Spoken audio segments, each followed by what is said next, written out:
সমবেত ভাই সকল, আল্লাহ সুবহানাহু ওয়া তাআলার একটি বড় নিয়ামত আল্লাহ রাব্বুল আলামিন আমাদেরকে দিয়েছেন। বলি আলহামদুলিল্লাহ। কি সেই বড় নিয়ামত?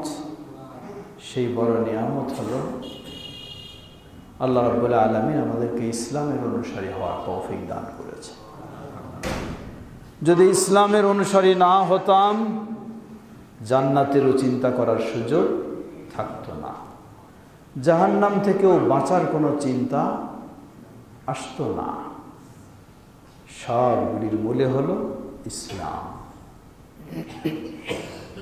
আজকে বিশ্বব্যাপী ইসলামের কারণেই বহু মানুষ কত নির্যাতনের শিকার হচ্ছে।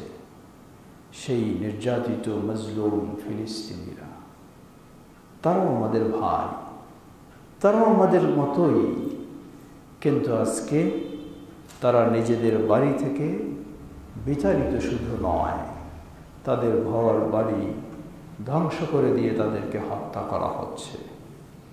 আল্লাহ তাদেরকে হেফাজত করুন, আল্লাহ তাদেরকে ঈমানের উপরে টিকে থাকার তৌফিক দান করুন, এবং সেই ঘাতক সন্ত্রাসী ইহুদিদেরকে তাদের ষড়যন্ত্রে আল্লাহ তাদেরকে ধ্বংস করে দিন। মনে রাখবেন, আল্লাহ সুবহানাহু ওয়া তাআলা কোরআনুল কারীমে বলেন, লাতাজিদান্না আশাদ্দান নাসি আদাওয়াতান লিল্লাযীনা আমানু আল্লাযীনা হাদু ওয়াল্লাযীনা আশরাকু। আল্লাহ নবী সাল্লাল্লাহু আলাইহি ওয়াসাল্লামকে বলছেন, হে নবী, ঈমানদারদের জন্য তুমি সবচেয়ে বড় শত্রু হিসাবে পাবে যারা ইহুদি তারা, অতঃপর যারা মুশরিক তারা। বাস্তবে লক্ষ্য করুন, ফিলিস্তিনে সেই ইহুদিদের অত্যাচারে নির্যাতিত মুসলিমেরা, আর আমাদের চতুর্দিকে কাদের অত্যাচারে? মুশরিকদের নির্যাতন অত্যাচারে। সেখানেও মসজিদ ভাঙা হচ্ছে, সেখানেও তাদের ঘর বাড়ি কেড়ে নেওয়া হচ্ছে, সেখানেও তাদেরকে হত্যা করা হচ্ছে। আল্লাহ সেই দেশগুলিতে মুসলিমদেরকে হেফাজত করুন, এবং সেই ষড়যন্ত্রকারীদেরকে তাদের ষড়যন্ত্রে তাদেরকে ধ্বংস করে দিন। আমরা রয়েছি বাংলাদেশে, আমরাও কম নেই, আমরাও বহু সমস্যায় রয়েছি। ফিলিস্তিনে আজকে ইহুদিরা মুসলিমদের মসজিদ ভেঙে দিচ্ছে, ভারতে হিন্দুরা মসজিদ ভেঙে দিচ্ছে, কিন্তু আফসোসের সাথে বলতে হয়, বাংলাদেশে ইহুদিও মসজিদ ভাঙেনি, হিন্দু মসজিদ ভাঙেনি, ভেঙেছে কারা? তথাকথিত উগ্রপন্থী, চরমপন্থী, নিজেদেরকে যারা মুসলিম বলে পরিচয় দেয়, তারাই বাংলাদেশে মসজিদ ভাঙছে। লা হাওলা ওয়ালা কুওয়াতা। ধিক্কার তাদেরকে। সদ্য সেই কাছেই আপনাদের ফরিদপুরে সেই শালদা থানায় সেই মসজিদও ভেঙে দিয়েছে।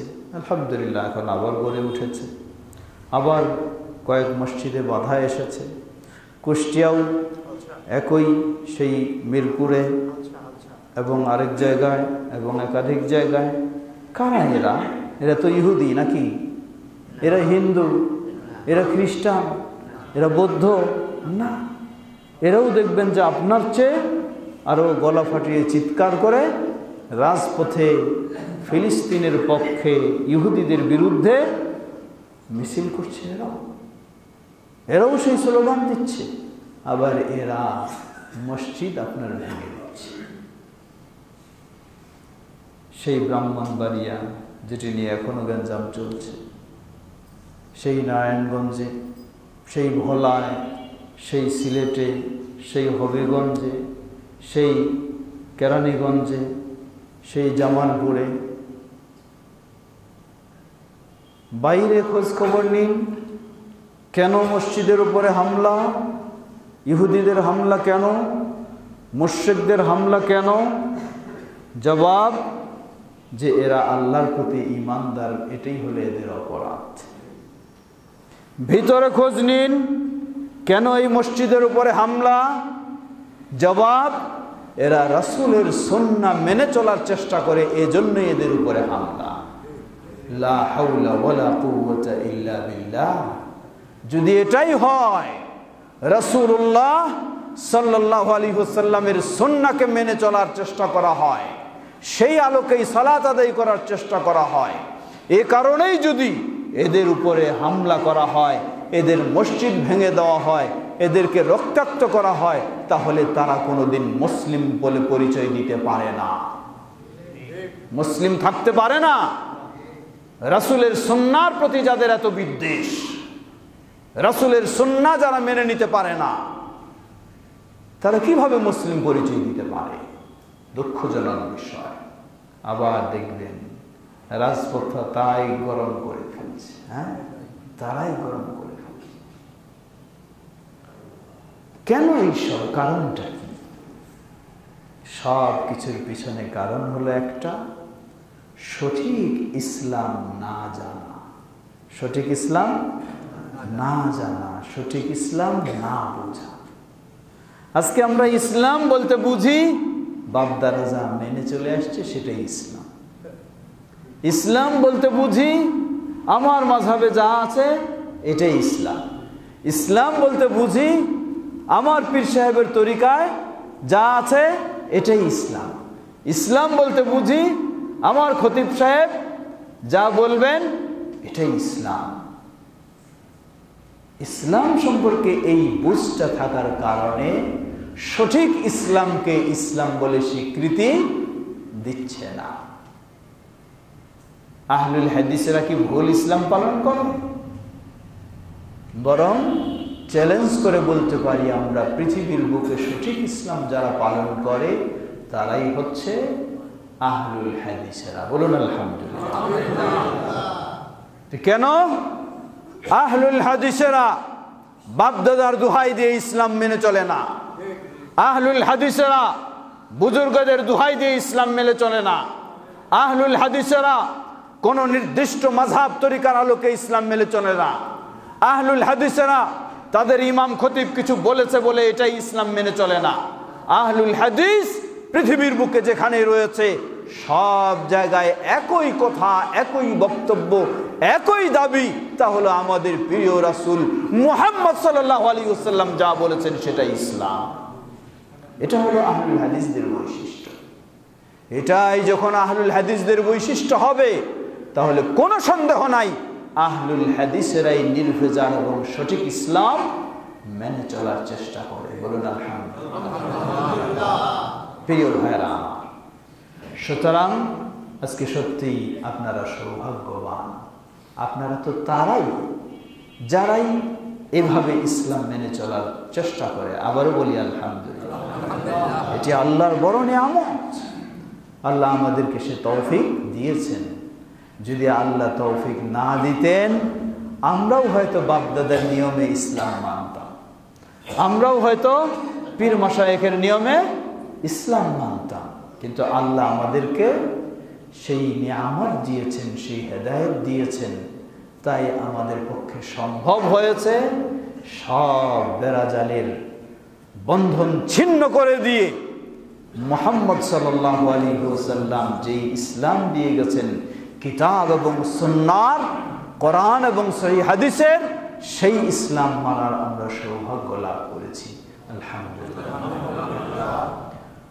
আল্লাহ সুবহানাহু ওয়া তাআলার কাছে দোয়া করছি, আল্লাহ আমাদেরকে সঠিক ইসলাম আরো ভালোভাবে জানা এবং সঠিক ইসলামের উপরে অবিচল থাকার তৌফিক দান করুন। প্রিয় ভাইরা আমার, সুতরাং মনে রাখবেন, আমরা এমনটা নয় যে আমরা আহলুল হাদিস হয়ে গেছি তাই পার হয়ে গেছি, না। এটি আমরা একটা সৌভাগ্যের পথে পা রেখেছি, কিন্তু সৌভাগ্যের পথে না চললে তো সৌভাগ্যবান হওয়া যাবে না। সৌভাগ্যের পথে পা রেখেছি, এটা আল্লাহর বিশেষ নিয়ামত, কিন্তু সৌভাগ্যের পথে না চললে সৌভাগ্যবান হওয়া যায় না।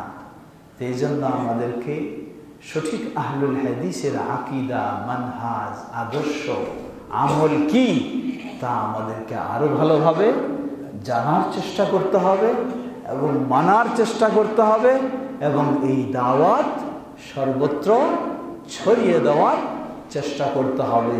তাহলেই হব আমরা প্রকৃতপক্ষে সৌভাগ্যবান ইনশাআল্লাহ। আজকে বাংলাদেশ জমিয়ত আহলে হাদিস সেই আহ্বানে জানায়, সেই দাওয়াতে জানায়, আসুন আমরা আরো কোরআন সুন্নাহর জ্ঞানে সমৃদ্ধপূর্ণ হই, কোরআন সুন্নাহর জ্ঞানে আরো আমরা জ্ঞানী হই, কোরআন সুন্নাহর বিষয়গুলিকে আরো আমাদের জীবনে সুন্দরভাবে মানার চেষ্টা করি এবং কোরআন সুন্নাহর এই সঠিক বিষয়গুলির প্রতি আমরা অন্যদেরকেও আহ্বান জানাই, দাওয়াত দেই।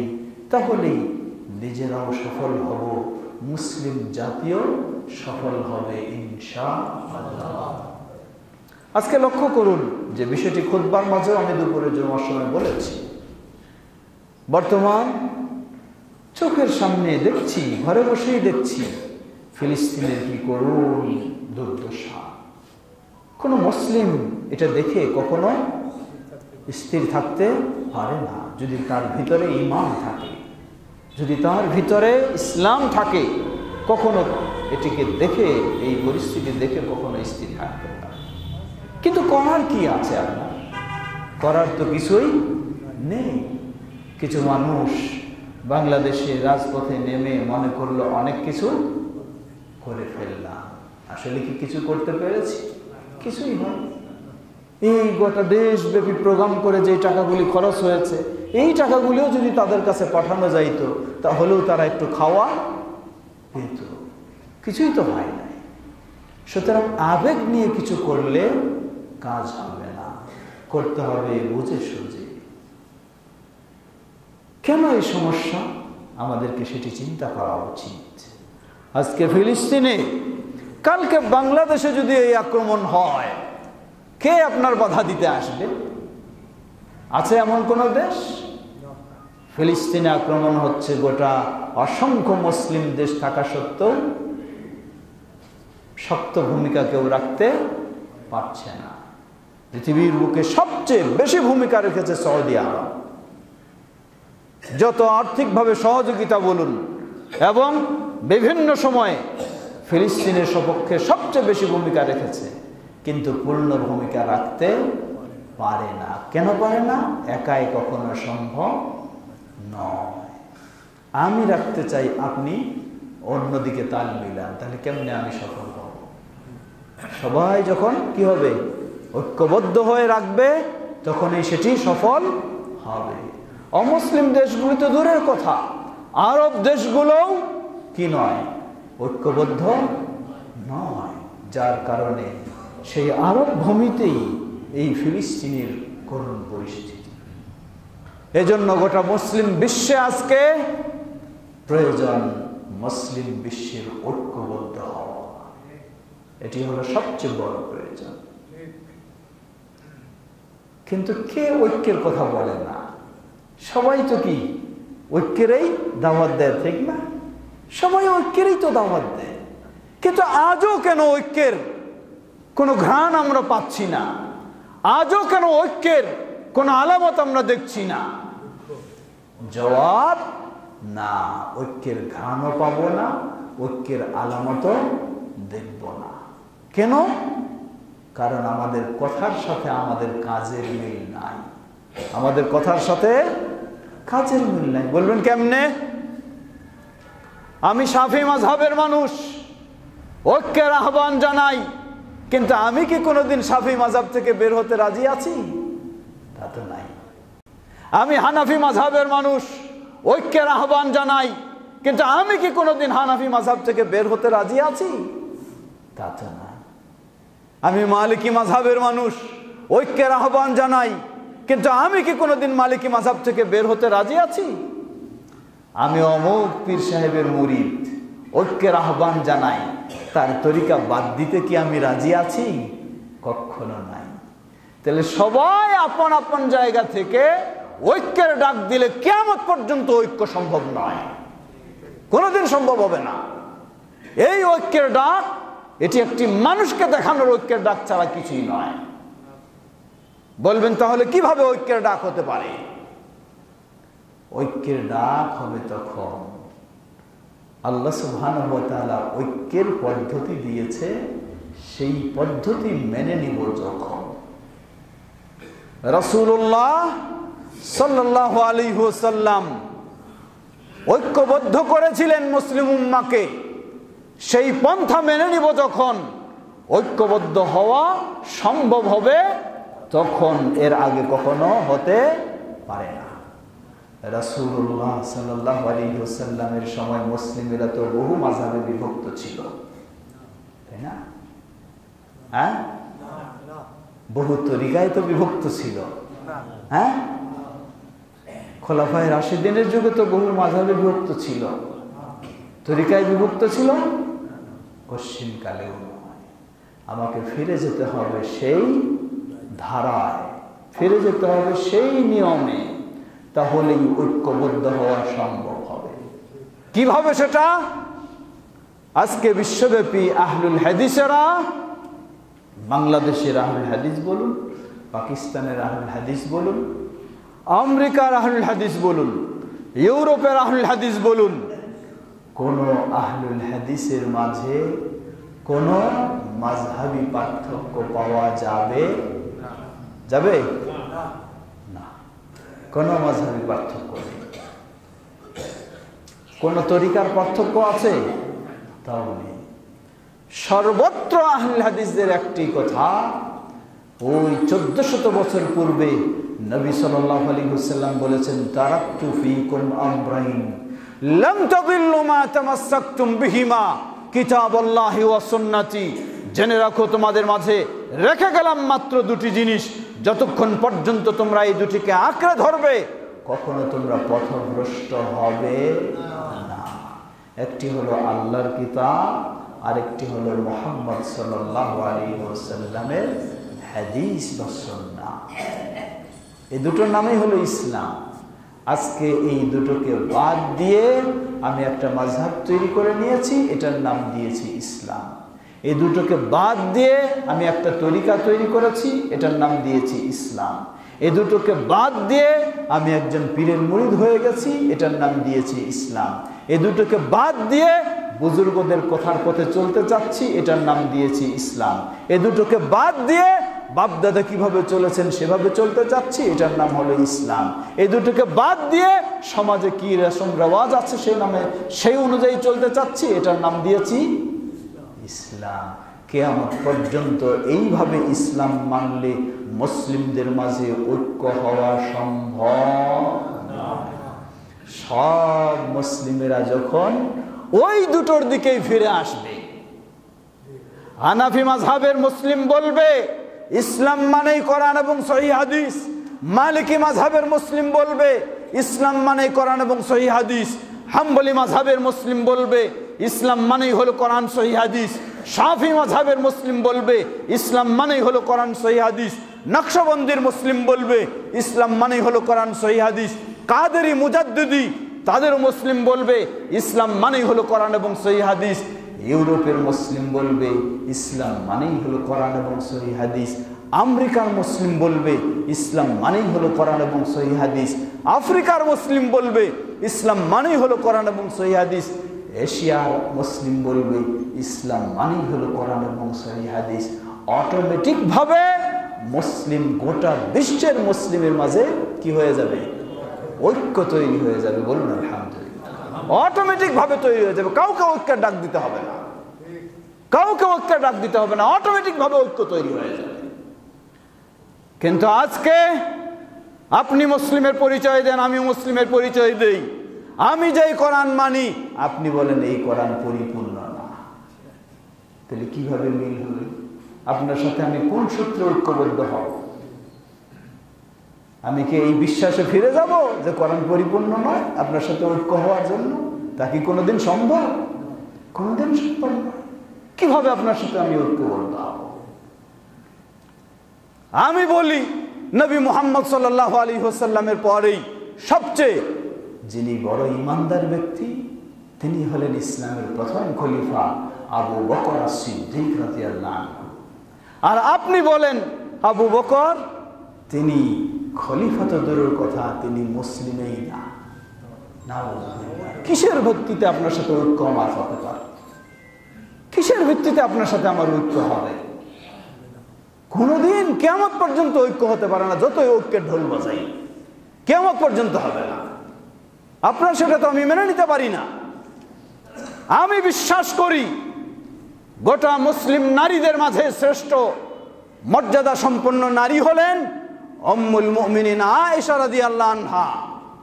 আপনি বিশ্বাস করেন আয়েশা রাদিয়াল্লাহু আনহা তিনি নাকি জাহান্নামী। নাউযুবিল্লাহ। কিভাবে আপনার সাথে ঐক্য হতে পারে? কিভাবে আপনার সাথে আমার ঐক্য হতে পারে? কোনোভাবেই হতে পারে না, কিয়ামত পর্যন্ত হবে না। সুতরাং আপনার আমার বিষয়টা যখন কোরআন এবং সহিহ হাদিসের আলোকে ফিরে আসবে, তখনই সম্ভব হবে ঐক্যবদ্ধ হওয়া। আজকে পৃথিবীতে ইসলামী রাষ্ট্রও রয়েছে, কিন্তু সেই ইসলামী রাষ্ট্র তাদের কাছে কোরআন হলো অপরিপূর্ণ। নাউযুবিল্লাহ।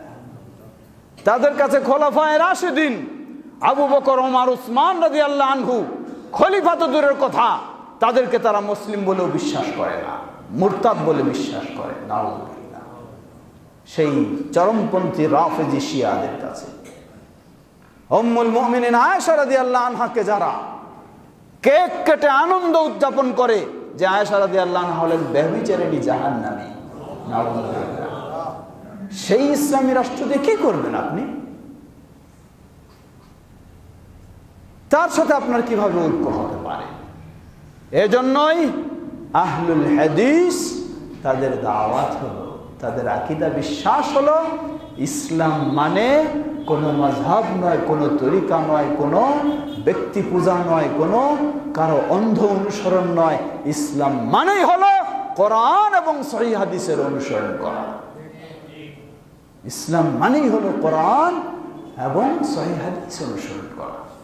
এভাবেই যখন আপনি ইসলাম মানতে পারবেন, তখন ইনশাআল্লাহ আপনিও সফল হবেন, এবং মুসলিম উম্মাহ যখন এইভাবে ইসলাম মানবে, মুসলিম উম্মাহ দুনিয়ার জীবনেও সফল হবে, আখিরাতের জীবনেও সফল হবে ইনশাআল্লাহ।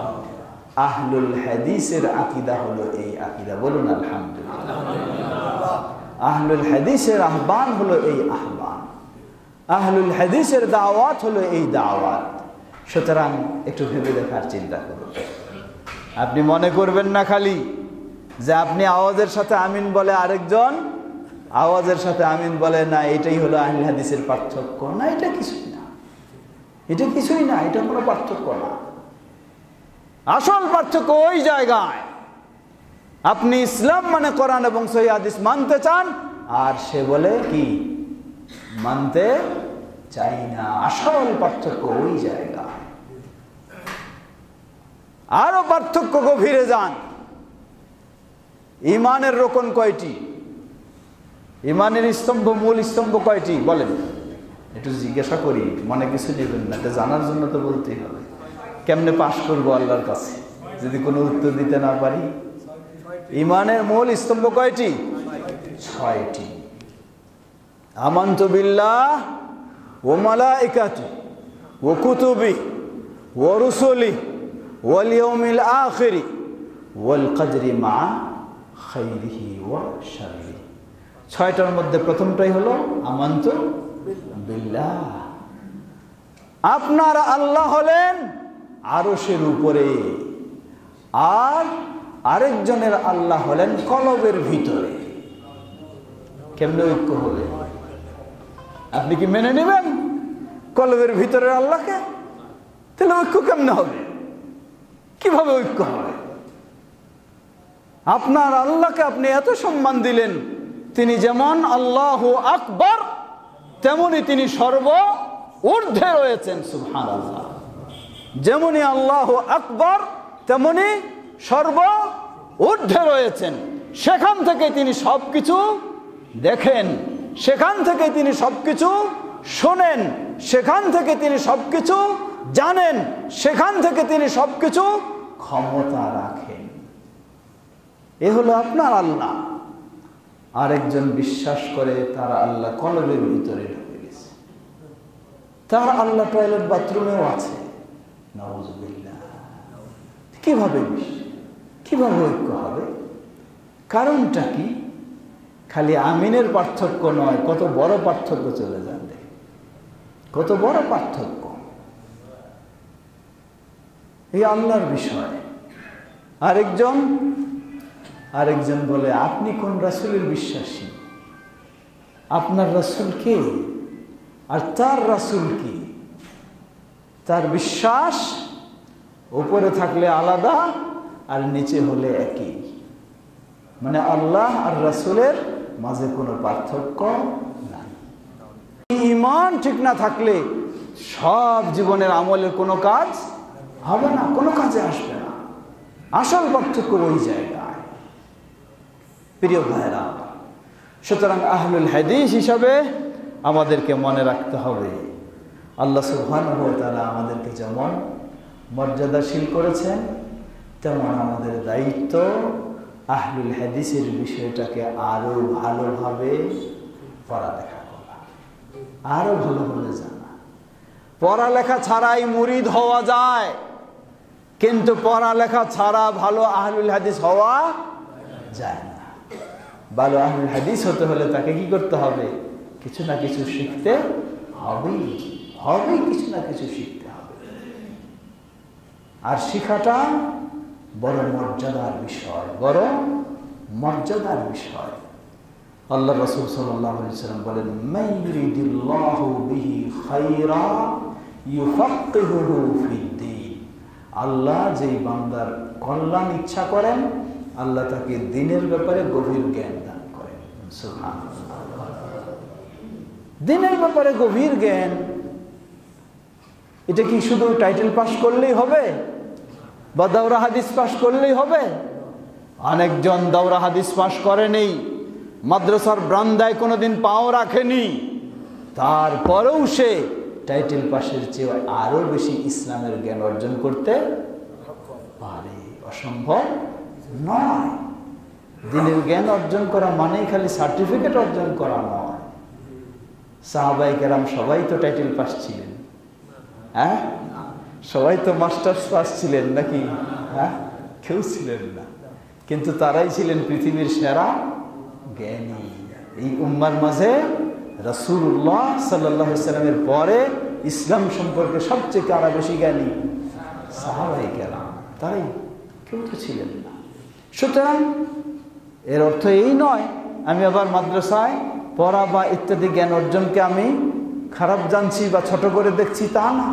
আমি বুঝাতে চাচ্ছি, এইরকম কখনো মনে করা যাবে না যে আমি মাদ্রাসায় পড়িনি অতএব আমার ইসলাম সম্পর্কে জানার সুযোগ নাই, এইরকম কখনো মনে করা যাবে না। ইমাম আল বুখারী রাহিমাহুল্লাহ বলছেন, ওয়া কানা আসহাবুন নবী সাল্লাল্লাহু আলাইহি ওয়াসাল্লাম তাআল্লামু ফি কিবারি সিন্নিহিম। আপনি আজকে বলছেন আমার তো এখন অনেক বয়স হয়ে গেছে, কিভাবে এই বয়সে শিখব? চাকরি থেকে রিটায়ার্ড করেছেন মানে কি কমপক্ষে 60 বছর হয়েছে, আরো কিছু বেশি হয়েছে, ভাবছেন এই বয়সে কিভাবে শিখব? আপনি কি লক্ষ্য করেছেন অনেক সাহাবী ইসলাম গ্রহণ করেছেন 60 বছর বয়সে, ইসলাম গ্রহণ করেছেন 70 বছর বয়সে, ইসলাম গ্রহণ করেছেন বয়স 100 পার হয়ে গেছে তখন, কিন্তু ইসলাম শিক্ষা থেকে কখনো দুর্বল ছিল না, বঞ্চিত হয় না, বঞ্চিত কখনোই হয় না। সুতরাং বয়সের কোনো সীমাবদ্ধতা নেই। আজকে অনেককেই আমি জিজ্ঞাসা করি আমরা নিজেদেরকে যে সবচেয়ে পৃথিবীর বুকে সবচেয়ে সম্মানজনক গ্রন্থ কোনটা, মর্যাদাপূর্ণ গ্রন্থ কোনটা? আল কোরআন, আল্লাহর বাণী। এখন যদি জিজ্ঞাসা করি, ভাই আপনি খুব সুন্দর বাংলা পড়তে পারেন, খুব সুন্দর ইংরেজি পড়তে পারেন, আপনি কি আল্লাহর এই সুন্দর বাণী সুন্দর করে পড়তে পারেন? অনেকেই বলবো কি, অনেকেই বলবো না। আল্লাহু আকবার।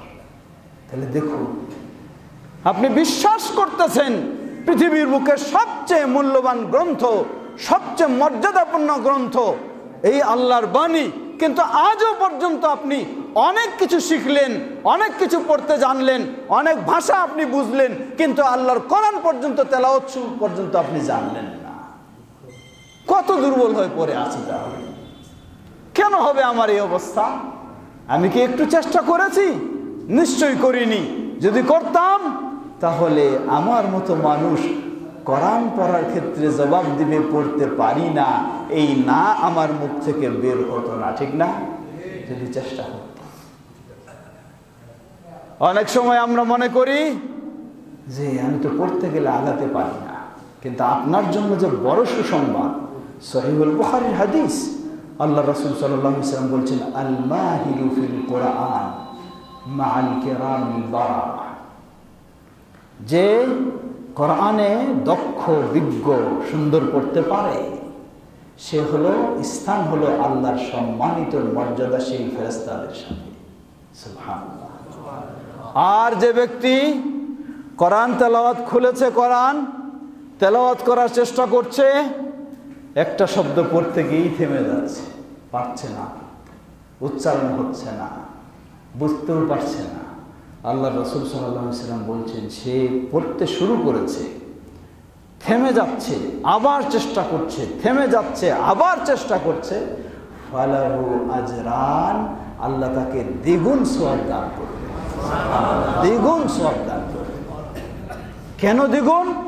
এক হলো সে চেষ্টা কখনো বাদ দেয় না, দ্বিতীয় হলো থেমে যাওয়ার পরেও সে বিরত হচ্ছে না, তবু অগ্রসর হওয়ার চেষ্টা করছে। আল্লাহ রাসূল সাল্লাল্লাহু আলাইহি ওয়াসাল্লাম বললেন যে তার জন্য দ্বিগুণ সওয়াব আল্লাহ দান করবেন। কই চেষ্টা করলাম আমরা? দেখা যায় যে চেষ্টা করি না, জীবনটা শেষ। কত কিছু পড়তে শিখলাম, কিন্তু কোরআন আজ পর্যন্ত শিখলাম না। তেলাওয়াত, ব্যাখ্যা তো দূরের কথা, তাফসীর তো দূরের কথা, খালি তেলাওয়াতটাই পারলাম না। তাহলে কেমনে আমি কি ভালো মুসলিম হব? কেমনে আমি ভালো আহলুল হাদিস হব? আমরা অনেক দুর্বল, প্রিয় ভাইরা আমার। সুতরাং যে বয়সেই রয়েছি, নিজের মাঝে কোনো দুর্বলতার বিষয় নয়। আপনি নিজেকে সাহসী করুন, মনে করুন, অগ্রসর হওয়ার চেষ্টা করুন, দেখবেন আল্লাহ আপনাকে সহযোগিতা দেবেন, ইনশাআল্লাহ আপনি পারবেন, আপনি পারবেন। এই সাহস নিয়ে অগ্রসর হন, অবশ্যই পারবেন। কেন পারবেন না? আল্লাহ আপনাকে অন্যান্য কিছু সুযোগ দিয়েছে, তৌফিক দিয়েছে, এটাও আল্লাহ আপনাকে তৌফিক দেবেন, কিন্তু আপনি চেষ্টা করছেন না, আমি চেষ্টা করছি না। তাহলে আমরা কমপক্ষে কোরআন পড়ার চেষ্টা করবো তো ইনশাআল্লাহ, ইনশাআল্লাহ। যখন পড়ব, পড়ার পরে শুধু তেলাওয়াতটাই কিন্তু মূল বিষয় নয়। কোরআন মাজিদ আল্লাহ দিয়েছেন কোরআন থেকে শিক্ষা নেওয়ার জন্য, হুদাল লিল মুত্তাকিন, মুত্তাকিদের জন্য গাইড। তো গাইড আমার কেমনে হবে আমি যদি কিছুই না জানি, না বুঝি? আমারে গালি দিচ্ছে না আমাকে ধন্যবাদ দিচ্ছে, কিছুই জানি না, তাহলে গাইড কেমনে হবে আমার? এটা জানতে হবে। এই জন্য শুধু তেলাওয়াত নয়, আপনাকে চেষ্টা করতে হবে। বাংলা ভাষায় নির্ভরযোগ্য তাফসীর পাওয়া যায়, সেটি আপনি সংগ্রহ করে অনুবাদ শেখার চেষ্টা করুন, বোঝার চেষ্টা করুন। এই সাথে আপনাকে সবসময় মনে রাখতে হবে, শুধু কোরআনে আবার যথেষ্ট নয়। কোরআনকে ভালোভাবে বোঝার জন্য আল্লাহ সুবহানাহু ওয়া তাআলা কোরআনেই বলছেন, নবী সাল্লাল্লাহু আলাইহি ওয়াসাল্লামকে বলছেন, লিতুবাইয়িনা লিন-নাসি মা নুজিলা ইলাইহিম, হে নবী, তোমার দায়িত্ব হলো তাদের জন্য যা নাজিল করা হয়েছে এটি তুমি তাদের কাছে ব্যাখ্যা করে দিবা। সুতরাং নবী সাল্লাল্লাহু আলাইহি ওয়াসাল্লামের হাদিস হলো কি? কোরআনের ব্যাখ্যা, কোরআনের বিশ্লেষণ। সুতরাং কখনো হাদিস ছাড়া কোরআন মাজিদ পরিপূর্ণ হতে পারে না। আরেক সমস্যা, বৃহত্তর এইসব এলাকায়, আপনাদের কুষ্টিয়াতেও কি আছে না? কুষ্টিয়াতেও আছে। কি আছে? এক শ্রেণীর মানুষ বলে যে শুধু কোরআন মানতে হবে, হাদিস আর মানা যাবে না। কেন মানা যাবে না? বলে দেখেন, উনি বললেন এই হাদিসটা সহিহ, উনি বললেন এই হাদিসটা জয়ীফ, উনি বললেন এই হাদিসটা জাল। এর মানে হাদিসের মাঝে অনেক ভেজাল। আপনি সাধারণ মানুষ তো, আপনারা এত এত বোঝানো দরকার, আপনাকে খুব সহজভাবে বুঝাবে। দেখেন, এই বলে হাদিস সহিহ, এই বলে যঈফ, এই বলে জাল। তাহলে হাদিসের মাঝে কি আছে? অনেক ভেজাল। এই হাদিস আর এই যুগে মানা যাবে না। কোরআনে কি যঈফ আছে? কোরআনে জাল আছে? কোরআনে সবটাই কি সহিহ, সবটাই সহিহ। সুতরাং ইসলাম মানতে হবে শুধু কি দিয়ে? শুধু কোরআন দিয়ে। এই খুব সহজেই আপনাকে বোঝাবে। আপনি তো সাধারণ মানুষ, অত গভীর চিন্তা করবেন না, বলবেন যে ঠিকই তো বিষয়টা, হাদিস তো এটা জাল, এটা জাল আছে না, অনেক প্রসিদ্ধ জাল হাদিস, অনেক জানি আমরা সেগুলো, এগুলো জাল হাদিস। তাহলে হাদিসে তো আসলেই ভেজাল, তাহলে হাদিসের ধারে কাছে যাওয়া যাবে না। যেটাতে কোনো ভেজাল নাই, কি কোরআন মাজিদ, এটা নিয়েই ব্যস্ত থাকি, এটাই যথেষ্ট মনে করি। এটি প্রথম দিন। দ্বিতীয় দিন আপনার কাছে আসবে, আসে বলবে, আপনি কেন মসজিদে 5 বার যান? মসজিদে কেন আপনি 5 বার দৌড়াইতেছেন? কি দরকার যাওয়ার? বলুন, কেন যাব না? কেন যাবেন 5 বার? আপনি কোরআনে খুলে দেখেন 5 বারের কথা বলা আছে নাকি? থেমে গেলেন। আসলে কোরআন মাজিদে 5 ওয়াক্ত সালাতের স্পষ্ট সংখ্যা উল্লেখ করা নাই। ইঙ্গিত সূচক 5 ওয়াক্তের আলোচনা এসেছে, কিন্তু বলা হয় নাই 5 বার। বলা হয়েছে কোথায়? বলা হয়েছে হাদিসে। কোথায় বলা হয়েছে? হাদিসে বলা হয়েছে। আল্লাহ রাসূল সাল্লাল্লাহু আলাইহি ওয়াসাল্লাম বললেন, ওয়া আ'লিমহুম আন্নাল্লাহ ইফতারাদা আলাইহিম 5 সালাওয়াত। তাদেরকে জানিয়ে দাও, আল্লাহ তাদের জন্য দিন-রাত 24 ঘন্টায় 5 ওয়াক্ত সালাত ফরজ করে দিয়েছেন। এটা হলো কোথায়? হাদিসে, কোরআনে নাই। তো থেমে গেলেন। আর যার মাঝে একটু কি আছে, অলসতা আছে, আসতে চায় না 5 বার, সে বলল কি, এবার তো পেয়ে গেছি, হ্যাঁ এবার সুযোগটা পেয়ে গেছি, আর তাহলে আমার মসজিদে 5 বার দৌড়াইতে হবে না। লা হাওলা ওয়ালা কুওয়াতা ইল্লা বিল্লাহ। তৃতীয় দিন এসে আপনাকে বলবে, সালাত পড়লেন, বুঝলাম কোরআনে সালাত বলা হয়েছে, আকিমুস সালাত, সালাত কায়েম করো, কিন্তু আপনি আবার এইভাবে তাকবীর দেন, এইভাবে হাত বাঁধেন কেন? কেন করব না? গোটা কোরআন খোলেন তো, কোন জায়গায় হাত বাঁধার কথা বলা আছে? আসলে গোটা কোরআনে কোথাও হাত বাঁধার কথা বলা নাই। রফল ইয়াদাইন করবেন, এইভাবে তাকবীর দিবেন, এটা কোরআন মাজিদে কোথাও বলা নাই। আপনাকে জিজ্ঞাসা করে, এইভাবে আপনি রুকু করতেছেন, কোরআনে রুকুর কথা আছে, কিন্তু এইভাবে করতে হবে, এই বর্ণনা কথা আসলেই নাই। কোরআনে সেজদার কথা বলা আছে, কিন্তু 7 অঙ্গের উপরে দিতে হবে, এইভাবে কথা বলা আছে, আসলেই নাই। কোরআন মাজিদ আপনি খুলে দেখেন, আত্তাহিয়াতু লিল্লাহ আছে কোরআন মাজিদে? হ্যাঁ, আত্তাহিয়াতু লিল্লাহি ওয়াস সালাওয়াতু ওয়াত তাইয়্যিবাত, না, কোরআনে নাই। কোরআন মাজিদ খুলে দেখেন, আল্লাহুম্মা সাল্লি আলা মুহাম্মদ ওয়া আলা আলি মুহাম্মদ আছে কোরআন মাজিদে? নাই। তাহলে কেন এগুলি বলবেন আপনি? এগুলি সব বাদ দেন। কোরআন মাজিদ খুলে দেখেন, ডানে সালাম বামে সালামের কথা কোরআন মাজিদে আছে বলা নাই। এইবার তো পেস্টা লেগে গেল। প্রথম দিন আপনাকে বুঝাইলো খালি কি হাদিসে ভেজাল মানা যাবে না, খালি কোরআন মানতে হবে, সুন্দর বুঝে নিলেন। দ্বিতীয় দিন আসে বলে মসজিদে 5 বার যাওয়ার কোনো দরকার নাই, অতটাও করলেন না। তৃতীয় দিন যখন এসে আপনাকে বলে আপনি সালাত আদায় করবেন, ঠিকই সালাত কায়েম করবেন, কিন্তু হাত বাঁধা যাবে না, রুকু করা যাবে না, সেজদা দেওয়া যাবে না, তাশাহুদের আত্তাহিয়াতু চলবে না, দরুদ চলবে না, সালাম ফেরানো চলবে, কি আছে আর আপনার? আছে কিছু বাকি? সবই শেষ। সুবহানাল্লাহ। তাহলে বিষয়টা কত বড় ভয়ঙ্কর, চিন্তা করুন, কত বড় ভয়ঙ্কর।